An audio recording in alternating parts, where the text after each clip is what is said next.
పెట్టి విజయం సాధించి ముఖ్యమంత్రి అవ్వగానే మన ఆంధ్రప్రదేశ్లో చాలామంది మీరు కూడా అలా చేసి ఉండాల్సిందని చెప్పి నాకు తెగ మెసేజ్లు పంపిస్తూ ఉన్నారు.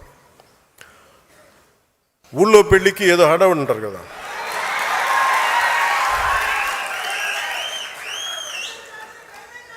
అంటే అంటే ఏంలా ఎలా ఉండదంటే మనకి సందులోనో మన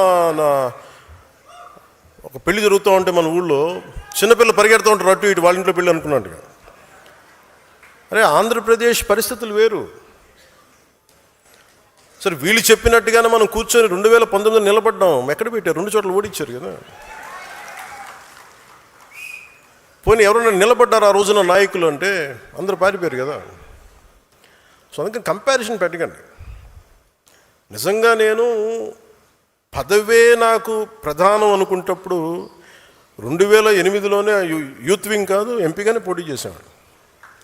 2014లో నేను ఎన్డీఏతో అలయన్స్లో ఉన్నప్పుడు నేను మల్కాజ్గిరి నుంచి ఎంపీగా పోటీ చేయాల్సి ఉంది. బట్ నేను ఏమనుకున్నానంటే, ఎందుకు చెప్తున్నాను ఇదంటే, నేను ఒక పార్టీని నడపాలి. లాస్ట్ 2-3 ఇయర్స్లో ఏమైందంటే ఎలక్షన్ ముందు నుంచి కూడా 1 ఇయర్ ముందు నుంచి కూడా తిరగటం వల్ల, ఒకటి కరోనా టైంలో నాకు ఈ కరోనా రావడం, ఒకటి ఈ లంగ్ ఇన్ఫెక్షన్ పోలేదు, అలా ఉండిపోయింది, అదొకటి. తర్వాత ఈ దుమ్ము ధూళిలో తిరగటం వల్ల అది లోపల ఒక ఈ సైనస్ ప్రాంతాల్లో చాలా కరుడుగా హార్డ్ అయిపోయింది, ఆ డస్ట్ బాల్ అయిపోయింది. అందుకని ఇక్కడ వాచిపోయేది, నాకు అర్థమైంది కదా చాలా కాలం.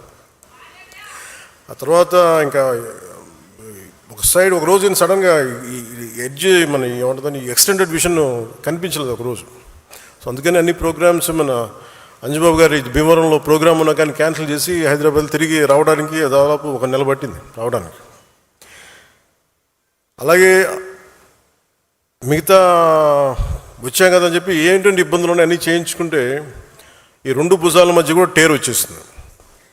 వాళ్ళు అడిగారు ఎట్లా క్యాల్సిఫికేషన్ కూడా వచ్చేసింది 2 భుజాలు, మన భుజాల్లో ఎట్లా వచ్చింది అని అడిగితే, ఏం లేదు నన్ను మా వాళ్ళు ప్రేమతో లాగేశారు అన్న అని చెప్పి, ఒకళ్ళు ఇట్లా లాగుతారు అట్లా లాగుతారు. అంటే అంతకుమించి నాకు వేరే కారణాలు కనిపించలే. ఎందుకంటే ఒకసారి మధ్యలోకి వెళ్తున్నప్పుడు షేక్ హ్యాండ్ ఇస్తే వదలరు కదా, ఆ లాగటంలో ఎంత బలంగా గుంజుతారంటే కండ తెగిపోయేంత. కాదు మీరు ప్రేమగా కండ తెగొట్టిన పర్లేదు, ప్రేమతో తీసుకుంటాను, ఎందుకంటే హీలింగ్ కూడా మీరే చేస్తారు కాబట్టి.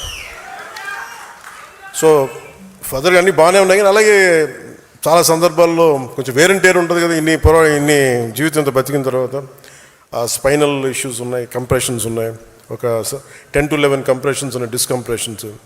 కాకపోతే నాకున్న బేసిక్గా నాకు కొంచెం ఈ స్పోర్ట్ ట్రైనింగ్ ఉండడం వల్ల నాకు బాడీ తట్టుకోగలదు. అంటే ఎంత బాధ ఉంది, ఎంత పెయిన్ ఉందో నాకే తెలియదు. నా పెయిన్ టాలరెన్స్ చాలా ఎక్కువ. అంటే లోపల తెగిపోయినా కానీ నాకు అర్థం కాదు, ఏదో ఇబ్బంది ఉంది ఇలా అనుకుని వెళ్ళిపోతూ ఉంటాను. తర్వాత టోటల్గా 2.5 inches ఎలా కదులుతున్నావు అంటారు డాక్టర్స్. సో ప్రస్తుతానికి అన్నీ బాగానే ఉన్నాయి. I'll make sure with all your blessings I'll be all right. నా కోసం ప్రార్థించిన మీ అందరికీ కూడా పేరు పేరున ప్రతి ఒక్కరికి నా ధన్యవాదాలు. మీరు కాకపోతే ఇంకెవరిని ప్రేమిస్తాను నేను. అలాగే దీని తర్వాత అంటే కొంచెం ఒక 4 అంశాల మీద మాట్లాడుతాను. ఒకటి పార్టీ స్ట్రక్చర్ మీద. ఒక పుష్కర కాలం తర్వాత 12 సంవత్సరాలు తర్వాత పార్టీ స్ట్రక్చర్ ఎలా ఉండాలి, ఇది ఇప్పుడు పెట్టుకుంది కాదు. 2007లో ఇందాక మన తెలంగాణ నుంచి వచ్చిన ఇక్కడ మన భైరబాస సాంబశివుడు మాట్లాడింది 10వ క్లాస్లో చూసి యూత్ వింగ్లో అప్పుడు ఎలా మాట్లాడానో అన్ని స్ఫూర్తి చెంది ఈరోజు మాట్లాడిన సాంబశివుడి మాటల గురించి చెప్తాను. 2008లో అప్పుడే రాజకీయ ప్రస్థానంలో చాలా స్పష్టతతోటి ఎలా నడపాలి యూత్ వింగ్ అని చెప్పి ఒక స్ట్రక్చర్ పెట్టుకున్నాం, ఎలా ముందుకు తీసుకెళ్ళాలి ఆ రోజున. ఆ స్ట్రక్చర్ని ఒక 12 సంవత్సరాల తర్వాత దాన్ని రియలైజ్ చేయగలిగే అవకాశం నాకు వచ్చింది. సో ఇది అన్ని పార్టీలకు ఎంత ఉంటుందో నాకు తెలియదు కానీ జనసేన, అందుకే నేను 12 సంవత్సరాలు ఎప్పుడు లూజ్గా వదిలేసాను స్ట్రక్చర్. కాంక్రీట్గా ఫిక్స్డ్గా ఎప్పుడు ప్రయత్నం చేయలేదు. ఎందుకంటే ముందు నలగాలి మనుషులు అనుకున్నాను. మన సిద్ధాంతాన్ని నమ్మిన వాళ్ళు మనతో పాటు ప్రయాణం చేద్దాం అనుకుని నమ్మాలి. వీళ్ళ కోసం నేను ఉండాలనుకున్నాను. ఒక 12 సంవత్సరాల తర్వాత అసలు మిమ్మల్ని జీవితకాలం మేము వదలమని చెప్పిన వాళ్ళందరూ పారిపోయారు, వదిలేసి వెళ్ళిపోయారు. ఎవరు నన్ను వదలలేదంటే నా జన సైనికులు, మా వీర మహిళలను వదలలేదు. సో మిమ్మల్ని సెంట్రలైజ్ చేసే ఈ స్ట్రక్చర్ ఉంది. ఆ స్ట్రక్చర్ గురించి వివరిస్తాను. మూడవది, మీరు బాధ్యతలు వహించబోతున్నారు కాబట్టి మీకు ఐడియాలజీ 7 సిద్ధాంతాలని కొంచెం భారం అవ్వచ్చు వినడానికి, కొంచెం ఓపికగా ఉంటే భవిష్యత్తులో మీరు దీన్ని ముందుకు తీసుకెళ్ళడానికి అవకాశం ఉంటుంది. దాని మీద ఐడియాలజీ గురించి మాట్లాడతాను. అలాగే వే ఫార్వర్డ్, మిగతా రాష్ట్రాల్లో ఇంత ప్రేమగా వచ్చారు. కర్ణాటక నుంచి సుష్మా శ్రీనివాసన్ గారు వచ్చారు. మిగతా రాష్ట్రాల్లో మనం ఎంత చేయగలం, ఏ మేరకు మనం మద్దతు తెలపగలం, ఒక పక్క స్టేట్కి మనం జనసేన నుంచి ఇక్కడ కూర్చొని ఏం చేయగలం, దట్ విల్ హ్యావ్ దానికి ఒక దారి వెతుకుతాం. అలాగే వే ఫార్వర్డ్లో ఈ అలయన్స్ ప్రభుత్వం, ఎన్డీఏ అలయన్స్ ప్రభుత్వం, తెలుగుదేశం, భారతీయ జనతా పార్టీ, జనసేన, ఈ అలయన్స్లో ఆంధ్రప్రదేశ్కి సంబంధించి ఈ వే ఫార్వర్డ్ ఎట్లాగా, లోకల్ బాడీస్ ఎలాగా, ఆ అలయన్స్ ఏర్పడటానికి వచ్చిన పరిస్థితులు వివరిస్తూ భవిష్యత్తు ఎలా ఉండాలని చాలా స్పష్టంగా మీకు తెలియజేస్తాను. అలాగే భారతదేశం, మొన్న మోదీ గారు మెసేజ్ చూశారు అందరూ, దాన్ని జనసేన తరపు నుంచి మనం ఎలా ముందుకు తీసుకెళ్ళాలి, ఈ 2 మీకు తెలియజేస్తాను. ఈరోజు ఇన్ని వేల మంది జనసేన సాధకులతోటి సమావేశం కావడానికి ప్రధాన కారణం, జనసేన పార్టీని క్షేత్రస్థాయిలో ఇది నా పార్టీ అన్న భావంతో భుజాన మోస్తుంది మీరే. పార్టీ భావజాలాన్ని ప్రజల్లోకి తీసుకెళ్లి పార్టీ బలోపేతానికి కీలక పాత్ర పోషిస్తున్నది కూడా జనసేన సాధకులు, ఉద్యమీలు. నేను పార్టీ స్థాపించినప్పుడు నా వద్ద కేవలం ఒక భావజాలం, ఎలాంటి ప్రతికూల పరిస్థితులనైనా ఎదుర్కొనే ధైర్యం, ప్రజల జీవితాల్లో, సమాజంలో మార్పు తీసుకురావాలనే ఒక నిబద్ధత మాత్రమే ఉన్నాయి. ఆ సమయంలో నీ వెంట మేము ఉన్నామని నిలబడ్డ 150 మంది సన్నిహితులు కావచ్చు, నా జన సైనికులు కావచ్చు, నా ప్రాణం కావచ్చు, వాళ్ళే నిలబడ్డారు. ఈరోజు జనసేన వెంట ఐడియాలజీ, కరేజ్, కమిట్మెంట్ కలిగిన దాదాపు 20,000 మంది సాధకుల సమూహం నిలబడి ఉంది.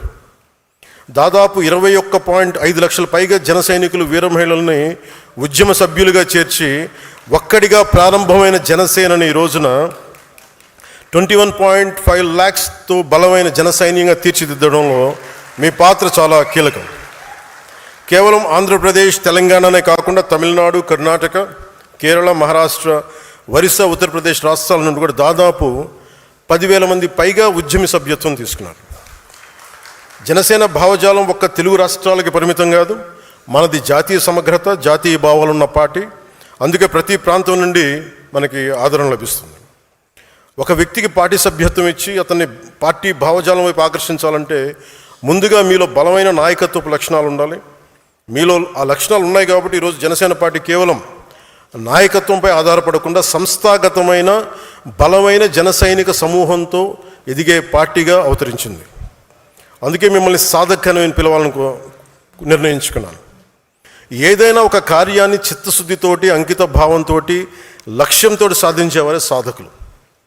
జనసేన లక్ష్యాన్ని సాధించే క్షేత్రస్థాయి నాయకత్వం మటుకు ఇక్కడున్న సాధకులదే.